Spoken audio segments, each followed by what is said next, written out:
ಅಭೂತಪೂರ್ವವಾದ ಕೆಲಸವನ್ನು ಮಾಡ್ತಾ ಇದೆ. ಒಂದು ದಿನದ ರಾಷ್ಟ್ರೀಯ ವಿಚಾರ ಸಂಕಿರಣವನ್ನು ಅಮರ್ಜಿತ್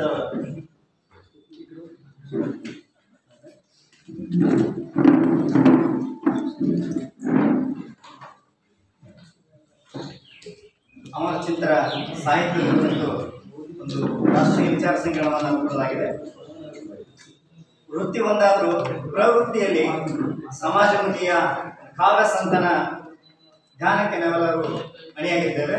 ಬೆಳಗ್ಗೆಂದಲೂ ಒಂದು ಕಾಡ್ತಾ ಇದ್ದು ಟೀ ಗುಡಿಯಲ್ಲಿ ಮತ್ತು ಮಾತಾಡುವಾಗ ರಾಯಚೂರಲ್ಲಿ ಆಗಿ ಚೆನ್ನಾಗಿರ್ತೇನೆ ಅಂತ ಅಮರಚಂದ್ರ ಹೇಳುವಂತೆ ಕಡಲಾಗಬೇಕಂದ್ರೆ ಅಣಿಯಾಗಬೇಕು ಮೊದಲು ಅಂತಾರಲ್ಲ, ಆ ಕಡಲಿಗೆ ನಾವು ಅಣಿಯಾಗಿವೆ, ಜವಾಬ್ದಾರಿ ಇದೆ, ಋಣಭಾರ ಬೇರೆ ಇದೆ. ಹಾಗಾಗಿ ಅಂತಹ ಸಾಹಿತ್ಯ ಕುರಿತು ನಾವೆಲ್ಲ ಈ ತಲೆಮಾರಿಗೆ ಮುಂದಿನ ತಲೆಮಾರಿಗೆ ಅವಾಗ ವರ್ತಮಾನಕ್ಕೆ ಬಂದಾಗ ಒಂದಿಷ್ಟು ನಮ್ಮ ಓದಿನ ತಿಳುವಳಿಕೆ ಬರಹದ ತಿಳುವಳಿಕೆಗಳು ಬೇರೆ ಆಗ್ತಾ ಬಂತು. ಅಂಥ ಕಾರ್ಯಕ್ಕೆ ಬಂಡಾರ ಪ್ರಕಾಶನೆಯಾಗಿದ್ದು ಶ್ಲಾಘನೀಯ ಸಂಗತಿ. ಈಗಾಗಲೇ ಒಂದು ಗೋಷ್ಠಿ ಮುಗಿದಿದೆ. ಎರಡನೇ ಗೋಷ್ಠಿಯ ಒಂದು ಉಪಸ್ಥಿತಿಯನ್ನ ಸಹೋದರ ಡಾಕ್ಟರ್ ನಾಗರಾಜ್ ದೊರೆ ವೇದಿಕೆ ಮೇಲೆ ಬರಬೇಕಂತೇಳಿ ಅವ್ರನ್ನ ಕೇಳ್ಕೊಳ್ತೇನೆ. ಅದೇ ರೀತಿಯಾಗಿ ಕರಿಲಿಂಗ ನಾಟಿಕಾರ್ ಇವರು ಬೂಟುಗಾಲಿನ ಸದ್ದು ಕಾದಂಬರಿಯ ಭಾಷಿಕ ನೋಟವನ್ನ ಒಂದು ವಿಷಯ ಕುರಿತು ಮಾತನಾಡಲಿದ್ದಾರೆ. ಅವರು ವೇದಿಕೆ ಮೇಲೆ ಬರಬೇಕಂತ ಕೇಳ್ಕೊಳ್ತೇನೆ. ಅದೇ ರೀತಿಯಾಗಿ ರಾಜೇಂದ್ರ ಕುಮಾರ್ ಮುದ್ದಾಳ್ ಇವರು ಸಹ ವೇದಿಕೆ ಮೇಲೆ ಬರಬೇಕು. ಇವರ ಮತ್ತೋರ್ವ ವಿಷಯ ಮಂಡಕರಾದಂಥ ಡಾಕ್ಟರ್ ಬಸವರಾಜ್ ಸಂಕೇಶ್ವರ್ ಅಮರಚಿಂತರ ಬೂಟುಗಾಲಿನ ಸದ್ದು ವಿಮರ್ಶೆ ಈ ವಿಷಯಗಳ ಕುರಿತು ಅವರು ಅಧ್ಯಯನ ಮಾಡ್ತಾ ಇದ್ದಾರೆ. ಈಗಾಗಲೇ ಘೋಷ ವಾಕ್ಯದಲ್ಲಿರುವಂತೆ ನಾನು ಬೇಡಿಯ ಜೊತೆಗಿದ್ದೇನೆ, ಬೇಡಿಯವರ ಜೊತೆಗೆಲ್ಲ ಅನ್ನೋದು ಅದು ಈ ನೆಲದ ಸ್ಥಾಯಿ ಭಾವ. ಹಾಗಾಗಿ ಒಬ್ಬ ವ್ಯಕ್ತಿ ಕಾವ್ಯ ಬಂದ ನಾವು ಒಂದು ಹೀಗೆ ಒಂದು ಸೀಮಿತಗೊಳಿಸೋದಿದೆಯಲ್ಲ, ಅವನ ಬದ್ಧತೆಯ ಸಂಕೇತವಾಗಿ ನೋಡ್ತಿರೋದು. ಒಂದು ಕೇಂದ್ರೀಕೃತವಾಗಿ ನಾನು ಹಿಂಗೆ ಇದ್ದೀನಿ, ಬೇಟೆಯ ಜೊತೆಗೆ ನೊಂದವರ ಪರವಾಗಿ, ಹಸಿಗುಂಡವರ ಪರವಾಗಿ, ಸಂಕಟ ಇರುವವರ ಪರವಾಗಿ ಅಂತೇಳಿ. ಸೊ ಅಮರಚಂದ್ರವರ ದೃಷ್ಟಿ ಮತ್ತು ಧ್ವನಿ ವಿಭಿನ್ನವಾದಂಥದ್ದು. ಆ ದೃಷ್ಟಿ ಮತ್ತು ಧ್ವನಿಗಾಗಿ ಚರ್ಚೆಗೆ ನಾವೆಲ್ಲರೂ ಅಣಿಯಾಗಿದ್ದು ಸಾಕ್ಷಿಯಾಗಿದೆ. ವೇದಿಕೆ ಮೇಲೆ ಉಪಸ್ಥಿತಿರುವಂಥ ಎಲ್ಲರಿಗೂ ಪ್ರೀತಿ ಸ್ವಾಗತ ಬಯಸುತ್ತಾ ಮೊನ್ನೆದಾಗಿ ಕರಿಲಿಂಗ ನಾಟಿಕರ್ ಅವರನ್ನು ವಿಷಯ ಮಂಡಿಸಬೇಕಂತ ಹೇಳಿ ವೇದಿಕೆ ಆಹ್ವಾನಿಸ್ತೇನೆ.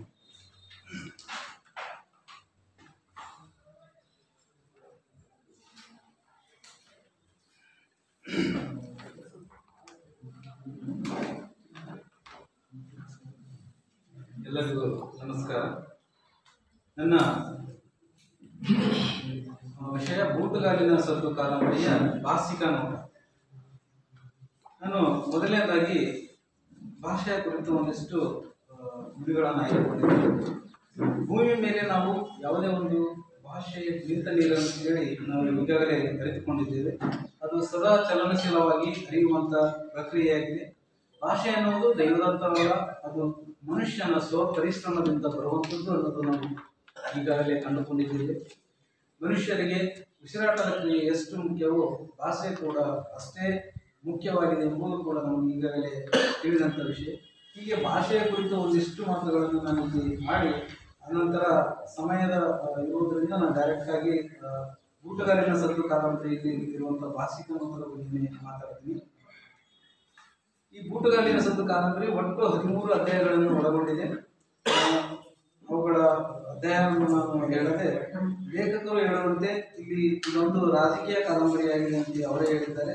ಅದರ ಜೊತೆಗೆ ಶೋಷಣೆ, ಕೊಲೆ, ದರೋಡೆ, ಸಹಾಯ, ಪ್ರೀತಿ, ಕಾಯಕ, ಸಂಬಂಧ, ವ್ಯಾಪಾರ, ಇದೇ ರೀತಿ ಹಾವಳಿ, ಪ್ರತಿ ಹಾವಳಿ ಇತ್ಯಾದಿ ಅಂಶಗಳನ್ನು ಈ ಕಾದಂಬರಿ ಒಳಗೊಂಡಿದೆ. ಇವುಗಳ ಜೊತೆಗೆ ವಿಭಿನ್ನ ಭಾಷಾ ಬಳಕೆಯಾಗಿರುವುದು ಕೂಡ ಕಂಡುಬರುತ್ತದೆ. ಉದಾಹರಣೆಯಾಗಿ ಶಿಷ್ಟ ಕನ್ನಡನೂ ಬಳಕೆಯಾಗಿದೆ, ಗ್ರಾಮೀಣ ಕನ್ನಡ, ಉರ್ದು ಮಿಶ್ರಿತ ಕನ್ನಡ, ಕನ್ನಡ ಮಿಶ್ರಿತ ಉರ್ದು, ಹೀಗೆ ಹಲವಾರು ಮಿಶ್ರಿತ ಭಾಷೆಗಳನ್ನು ಕೂಡ ನಾನು ಗಣನೆಗೆ ತೆಗೆದುಕೊಂಡಿದ್ದೇನೆ. ಒಬ್ಬ ಸಾಹಿತ್ಯದ ಕೃಷಿಯಲ್ಲಿ ತನ್ನದೇ ಆದ ಚಿಂತನ ಲೋಕದಲ್ಲಿ ಸಂಚರಿಸುತ್ತಾನೆ. ತನಗೆ ಆ ಲೋಕದಲ್ಲಿ ಆದ ಹೋರಾಟಗಳಿಗೆ ಭಾಷಾ ಮಾಧ್ಯಮದ ಮೂಲಕ ಸೂಕ್ತವಾದ ರೂಪಗಳನ್ನು ನೀಡುತ್ತಾ ಸಮಾಜಕ್ಕೆ ಅಥವಾ ಓದುಗರಿಗೆ ಒಂದು ಸಂದೇಶವನ್ನು ಕೊಡುವ ಪ್ರಯತ್ನ ಮಾಡುತ್ತಾನೆ ಎನ್ನುವುದು ನಾವೀಗ ಕಂಡುಕೊಂಡಂತಾಗಿದೆ. ಈ ಕಾದಂಬರಿಯಲ್ಲಿ ನಿರೂಪಣೆಯ ಭಾಷೆ ಮತ್ತು ಪಾತ್ರಗಳ ಭಾಷೆ ಬೇರೆಯಾಗಿರುವುದು ನೋಡುತ್ತೇವೆ. ನಿರೂಪಣೆಯ ಭಾಷೆ ಕಾವ್ಯಾತ್ಮಕವಾಗಿ ಮತ್ತು ಶಿಷ್ಟಾತ್ಮಕವಾಗಿ ನಿರೂಪಿಸಲಾಗಿದೆ. ಪಾತ್ರಗಳ ಭಾಷೆ ಹೈದರಾಬಾದ್ ಕರ್ನಾಟಕದ ರಾಯಚೂರಿನ ಸಾಮಾಜಿಕ ವಲಯ ಮತ್ತು ರಾಜಕೀಯ ವಲಯಗಳಿಗೆ ತಕ್ಕಂತೆ ಬಳಸಲಾಗಿರುವುದು ಇಲ್ಲಿ ಗೊತ್ತಾಗುತ್ತೆ. ಮೊದಲನೇದಾಗಿ ಈ ಕಾದಂಬರಿಯ ಪ್ರವೇಶಿಕೆಯಲ್ಲಿ ನಿರೂಪಕರು ನಿರೂಪಣೆಯನ್ನು ಕಾವ್ಯಾತ್ಮಕವಾಗಿ ವರ್ಣಿಸುವುದರ ಮೂಲಕವಾಗಿ ಪ್ರಾರಂಭ ಮಾಡ್ತಾರೆ. ನಂತರ ಕರೀಂ ಖಾನ್ ಮತ್ತು ಮದರ್ ಸಾಬ್ ಎಂಬ ಪಾತ್ರಗಳು ಉರ್ದುವಿನಲ್ಲೇ ಸಂಭಾಷಣೆ ಆರಂಭಿಸುತ್ತವೆ. ಉದಾಹರಣೆ ಕರೀಂ ಖಾನ್ ಮಾತಾಡುವುದು ಮದರ್ ಸಾಬ್ಗೆ ಕೇಳ್ತಾನೆ, ಏನಂತ, ಶುಕ್ರಿಯಾ ಬಡೆ ಮಿಯಾ, ಬೋಲೋ ಕ್ಯಾ ಹಾಲ್ ಹೇ ಮೊಹಲ್ಲೆ ಕಾ ಅಂತ. ಇದಕ್ಕೆ ಪ್ರತಿಯಾಗಿ ಮದರ್ ಸಾಬ್ ಏನ್ ಹೇಳ್ತಾನೆ, ಸಬ್ ಟಿಕ್ ಟಾಕ್ ಹೇ ಕುಚ್ ಗಡ್ ನಹಿ ಅಂತೇಳಿ ಉತ್ತರ ಬಿಡ್ತಾನೆ. ಅದೇ ಪಾತ್ರಗಳು ನಂತರ ಕನ್ನಡದಲ್ಲಿ ಸಂವಾದ ನಡೆಸುತ್ತವೆ. ಉರ್ದು ಉದಾಹರಣೆ, ಇತ್ತೀಚೆಗೆ ನೀವು ರೇಡಿಯೋ ಕೇಳಿರಬಹುದು, ಈಗಿರಬೇಕಾದ ನಾಯಕ ಕರೀಂ ಖಾನ್ ಮದರ್ ಸಾಬ್ಗೆ ಕೇಳಿದ್ದಾರೆ. ಇಲ್ಲಿ ಭಾಷಾ ವೈವಿಧ್ಯನ ನಾವು ನೋಡ್ಬೋದು. ಮೊದಲನೇದಾಗಿ ಅವರು ಮದರ್ ಟಂಗ್ ಆದಂತ ಉರ್ದುವಿನಲ್ಲಿ ಮಾತಾಡಿ, ಆನಂತರ ಅವರು ಕನ್ನಡಕ್ಕೆ ಬರುವ ಪಾತ್ರಗಳು ಶಿಫ್ಟ್ ಆಗುವ ವಿಚಾರವನ್ನು ಇಲ್ಲಿ ನಿರೂಪಕರು ಹೇಳಿದ್ದಾರೆ. ಈಗ ಅದೇ ರೀತಿ ಇವರ ಗುಂಪಿನಲ್ಲಿರುವ ಕೂಡ ಶಿಷ್ಟ ಕನ್ನಡದಲ್ಲೇ ಮಾತಾಡುತ್ತಿದ್ದರು.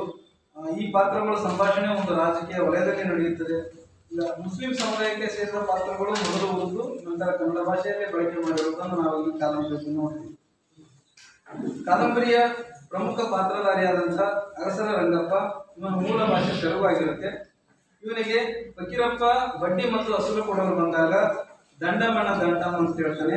ಇವನ ತಂದೆ ಕೂಡ ಮಾಸಮಣ್ಣ. ಇವನು ಕೂಡ ಒಂದು ಸಂದರ್ಭದಲ್ಲಿ ದಂಡಂ ದಣಿ ಅನ್ನುವ ಒಂದು ತೆಲುಗು ಪದಗಳನ್ನು ಬಿಟ್ಟರೆ ಈ ಕಾದಂಬರಿಯಲ್ಲಿ ನಾವು ತೆಲುಗು ಪದಗಳು ಸಿಗುವುದಿಲ್ಲ.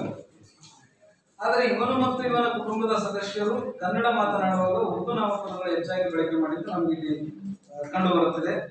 ರಂಗಪ್ಪನ ಅಪ್ಪ ಮಾಸಮಣ್ಣನಿಗೆ ತೆಲುಗು ಭಾಷೆ ಬಿಟ್ಟು ಬೇರೆ ಯಾವ ಭಾಷೆ ಬರುವುದಿಲ್ಲ ಅಂತೇಳಿ ಕಾದಂಬರಿಯಲ್ಲೇ ಚರ್ಚೆ ಮಾತಾಗುತ್ತೆ.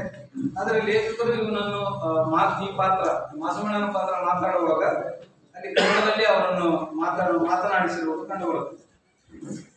ಉರ್ದು ಮಾತೃಭಾಷೆ ಪಾತ್ರಧಾರಿಗಳು ದ್ವಿಭಾಷೆ ಬಳಕೆ ಮಾಡಿದಾಗ ಅವರು ಹೇಗೆ ಉರ್ದು ಭಾಷೆ ಪಾತ್ರಧಾರಿಗಳು ಕನ್ನಡ ಮತ್ತು ಉರ್ದು ದ್ವಿಭಾಷೆ ಬಳಕೆ ಮಾಡಿದ್ರು, ಅದೇ ರೀತಿಯಾಗಿ ತೆಲುಗು ಭಾಷೆ ಪಾತ್ರಗಳು ಕನ್ನಡ ಮತ್ತು ತೆಲುಗು ಮಾತನಾಡುವಲ್ಲಿ ಸೋತಿದ್ದಾರೆ ಅನ್ನೋದು ನನ್ನ ಒಂದು ದೃಷ್ಟಿಕೋನ. ಈ ಮಾಸುಮಣ್ಣನ ಮೈ ಮೇಲೆ ಮಾಸೂಮ್ ಸಾಹಬನ ಸವಾರಿ ಬಂದ ತಕ್ಷಣ ಅವನು ಉರ್ದು ಮತ್ತು ಅರಬಿ ಮತ್ತು ಪಾರ್ಸಿ ಭಾಷೆಯನ್ನೇ ಬೆರೆಸಿ ಮಾತಾಡ್ತಾನೆ ಅಂತೇಳಿ ಕಾದಂಬರಿಯ ನಿರೂಪಣೆಯೇ ಇಲ್ಲಿ ಬಂದಿದೆ. ಆದರೆ ಈ ಅರಬಿ, ಪಾರಸಿ ಮತ್ತು ಈ ಮಿಶ್ರಿತ ಭಾಷೆಗಳು ಅಲ್ಲಿ ಸಾಮಾನ್ಯ ಜನರಿಗೆ ಕೂಡ ಅರ್ಥ ಆಗೋದಿಲ್ಲ ಅನ್ನೋದು ಆ ಒಂದು ಸನ್ನಿವೇಶದಲ್ಲಿ ನಮ್ಗೆ ಗೊತ್ತಾಗುತ್ತೆ.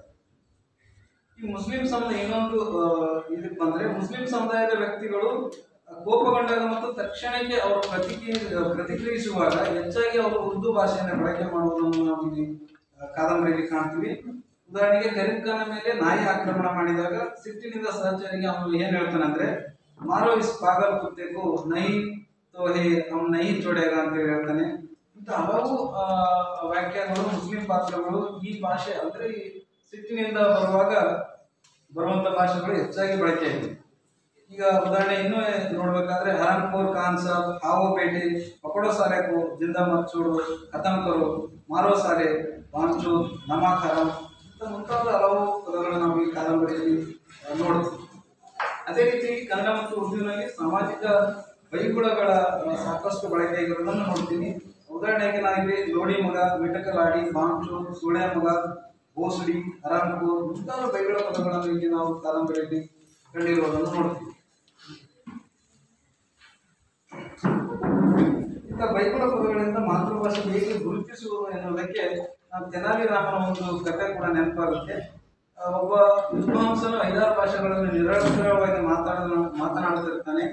ಇವನ ಮಾತೃಭಾಷೆ ಯಾವುದು ಎಂಬುದು ರಾಜನಿಗೆ ದೊಡ್ಡ ಪ್ರಶ್ನೆ ಆದಾಗ ಅವನು ವಿದ್ವಾಂಸನ ಮಾತೃಭಾಷೆ ಕಂಡುಹಿಡಿದವರಿಗೆ ಇಷ್ಟು ಬಹುಮಾನ ಅಂತೇಳಿ ಲಂಗರು ಓಡಿಸ್ತಾನೆ. ಆವಾಗ ಕೂಡಿದ ಸಭೆಯಲ್ಲಿ ತೆನಾಲಿ ರಾಮ ಏನ್ ಮಾಡ್ತಾನೆ, ವಿದ್ವಾಂಸನ ಮಾತೃಭಾಷೆ ತೆಲುಗು ಅಂತ ಹೇಳ್ಬಿಡ್ತಾನೆ. ಅವಾಗ ವಿದ್ವಾಂಸ ಒಪ್ಕೊಳ್ತಾನೆ, ನನ್ನ ಮಾತೃಭಾಷೆ ತೆಲುಗು ಅಂತ. ಆವಾಗ ರಾಜ ಕುತೂಹಲದಿಂದ ತೆನಾಲಿ ರಾಮ ಕೇಳಿದಾಗ, ಏನು ನೀನು ಮಾಡಿದೆ ಅವರಿಗೆ, ಹೆಂಗ್ ಗೊತ್ತಾಯ್ತು ನಿನಗೆ ಅಂತ ಕೇಳಿದಾಗ, ಅವನು ಗಾಢ ನಿದ್ರೆಯಲ್ಲಿದ್ದಾಗ ಅವನ ಮೇಲೆ ನಾನು ತಣ್ಣೀರು ಹರಿಸಿದೆ, ಅವ ನನಗೆ ತೆಲುಗುದಾಗ ಬೈದ, ಅವಾಗ ನನಗೆ ಅವನ ಭಾಷೆ ಯಾವುದು ಮಾತೃಭಾಷೆ ಯಾವುದು ಗೊತ್ತಾಯ್ತು. ಹೀಗೆ ಮಾತೃಭಾಷೆ ಒಂದು ಅತಿ ಹೆಚ್ಚಾಗಿ ಅಂದ್ರೆ ಸಿಟ್ಟಿನಲ್ಲಿದ್ದಾಗ ಮತ್ತು ಕೋಪದಲ್ಲಿದ್ದಾಗ ಮಾತೃಭಾಷೆ ಬಳಕೆಯಾಗಿರೋದ್ರಿಂದ ಇದೊಂದು ತೆನಾಲಿ ರಾಮನ ಕಥೆಯನ್ನು ನಾವು ಇಲ್ಲಿ ನೆನಪು ಮಾಡಿಕೊಡ್ಬೋದು. ಅದೇ ರೀತಿಯಾಗಿ ಸಾಮಾಜಿಕ ಕೆಳಸ್ತರದ ಕುಟುಂಬದವರಾದಂಥ ರಂಗಪ್ಪ, ಮಾಸಮಣ್ಣ, ಆಲಮೇಲಮ್ಮ, ಕೊರವಾರ ಪರಿಮೆ, ಕಾಸಿಮಪ್ಪ, ಮಂಗಮ್ಮ ಇಂಥ ಮುಂತಾದ ಪಾತ್ರಗಳು ಗ್ರಾಮೀಣ ಭಾಷೆಯನ್ನು ಹೆಚ್ಚಾಗಿ ಗ್ರಾಮೀಣ ಭಾಷೆಯನ್ನು ಬಳಸುತ್ತವೆ. ಉದಾಹರಣೆ, ಮಗನ ಹುಟ್ಟು ತಲೆಗೂದಲು ತೆಗೆಸಲು ಬರುವ ಅಡೆತಡೆಗಳಿಗೆ ಬೇಸತ್ತು ಮಂಗಮ್ಮ ಗಂಡನಿಗೆ ಏನ್ ಹೇಳ್ತಾಳೆ ಅಂದ್ರೆ, ಏನ್ ಸಾಡೆ ಸತ್ ಬಡ್ಕಂದದು, ಏನ್ ಕಥೆನೋ ಒಂದ್ರ ಹಿಂದೆ ಒಂದು ಸಿಕ್ಕಲು ಅಂಗಡಿಕೊಳ್ತಾವ ಅಂತ. ಅದೇ ರೀತಿ ಮೇಲ್ವರ್ಗದ ವ್ಯಕ್ತಿಗಳಾದಂಥ ಪಾಂಡುರಂಗಾಚಾರಿ, ನಿರಲೇಶಿ ಶ್ರೀನಪ್ಪ, ಪುತ್ಲಿಬಾಯಿ, ಓಬಳರೆಡ್ಡಿ, ಪೂಜಾರಿ ಕೇಶವಾಚಾರಿ, ಪಂಡಿತ ಗಲಗಲಿ ಮುಂತಾದವರೆಲ್ಲ ಏನ್ ಮಾಡ್ತಾರೆ, ಉನ್ನತ ಸ್ಥಾನದಲ್ಲಿರುವ ಈ ಜನರ ಭಾಷೆ ಒಂದು ಉನ್ನತವಾಗಿ ಅಂದ್ರೆ ಅದು ಏನಂತ ಪ್ರಭುತ್ವದಿಂದ ಕೂಡಿದೆ ಅಂತ ಹೇಳ್ಬೋದು. ಉದಾಹರಣೆ, ಪಂಡಿತ ಗಲಗಲಿ ಅವರು ಪೂಜಾರಿ ಕೇಶವಾಚಾರಿಗೆ ಏನ್ ಹೇಳ್ತಾನ ಅಂದ್ರೆ, ಪೂಜಾರಿಜನಿಗೆ ಗುಡಿಯೊಳಗೆ ಗಂಜಿ ಬಾರಿಸೋದಂದೇ ಗೊತ್ತು, ರಾಜಕೀಯ ಸ್ಥೂಲ ಸೂಕ್ಷ್ಮಗಳ ಅರಿವು ನಿಮಗಿಲ್ಲ ಅಂತ ಹೇಳಿದ್ರು. ಅಂದ್ರೆ ಕನ್ನಡ ಭಾಷೆಗಳು ಸಾಮುದಾಯಿಕವಾಗಿ ಹೇಗೆ ಒಳನೋಟದಲ್ಲಿ ಭಿನ್ನವಾಗಿದೆ ಅನ್ನೋದು ನಾವು ಈ ಕಾದಂಬರಿಯಲ್ಲಿ ಕಾಣಬಹುದು. ಅದೇ ರೀತಿಯಾಗಿ ಇನ್ನೊಂದು ಸನ್ನಿವೇಶದಲ್ಲಿ ಪೊಲೀಸ್ ಸ್ಟೇಷನ್ ಒಳಗಡೆ ಅಮೀನ್ ಸಾಬ್ ಮತ್ತು ವಕೀಲ ಆರ್ಮಿ ಅವರ ಮತ್ತು ಗೋಪಶೆಟ್ಟಿ ಗುರುಪಾದಪ್ಪ ಇವರ ಸಂಭಾಷಣೆ ಉರ್ದುವಿನಲ್ಲೇ ಪ್ರಾರಂಭ ಆಗುತ್ತೆ. ತದನಂತರ ಈ ವ್ಯಕ್ತಿಗಳು ಪೊಲೀಸ್ ಸ್ಟೇಷನ್ ಹೊರಗಡೆ ಬಂದಾದ ತಕ್ಷಣ ಇವರು ರಂಗಪ್ಪ ಮತ್ತು ಅವನ ಸಹಚರರ ಜೊತೆಗೆ ಮಾತನಾಡುವುದು ಶಿಷ್ಟ ಕನ್ನಡ ಭಾಷೆಯಲ್ಲಿ. ಇದರಿಂದ ನಮಗೆ ಸಾಮಾಜಿಕ ಮತ್ತು ರಾಜಕೀಯ ವಲಯದಲ್ಲಿ ಹೇಗೆ ಭಿನ್ನ ಭಾಷೆಯ ಬಳಕೆಯಾಗುತ್ತದೆ ಎಂಬುದನ್ನು ನಾವು ಇಲ್ಲಿ ಈ ಕಾದಂಬರಿಯಲ್ಲಿ ನೋಡಬಹುದು.